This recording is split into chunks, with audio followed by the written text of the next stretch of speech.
اب ڈسکا کے الیکشن میں پاکستان کی تاریخ کی بدترین دھاندلی عمران کی گورنمنٹ میں، عمران وزیر اعظم تھے اور ان کے جو عثمان بزدار تھے وہ اس وقت وہاں پہ وزیر اعلیٰ تھے. وزیر اعلیٰ کے ان کے پرنسپل سیکرٹری تھے طاہر خورشید، اور طاہر خورشید اس آپریشن کے انچارج تھے. ایک الیکشن جو ان کے داماد جیتے.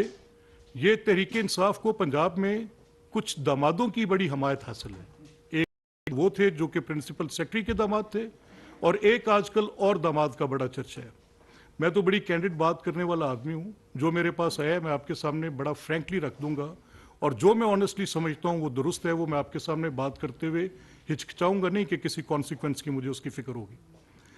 ایک بات یہ ہے بڑی واضح کہ تب جو وہ داماد تھے جن کا الیکشن سیالکوٹ میں ایک بائی الیکشن تھا، تب الیکشن کے دوران عمران خان صاحب اس الیکشن کے دوران اربوں روپے کے وہاں پر فنڈز دیے گئے. اربوں روپے لوگوں سے اکٹھے کر کے وہاں پر تقسیم کیے گئے. وہ الیکشن جو وہاں پر جیتا وہ ٹیلون فیکٹری والے جو آپ کے طاہر خورشید صاحب کے بزدار صاحب کے سیکرٹری کے جو داماد تھے، انہوں نے وہاں پر پوری گورنمنٹ مشینری کا بے دریغ استعمال کیا. ہم ایویڈنسز دیتے رہے. ہمارا شکوہ تھا الیکشن کمیشن سے کہ اس الیکشن کے اوپر کوئی قدغن لگائی جائے، اس اخراجات حکومتی اخراجات کو دیکھا جائے کہ حکومت کس طرح وہاں پر ڈیولپمنٹ سکیمز کرا رہی ہیں.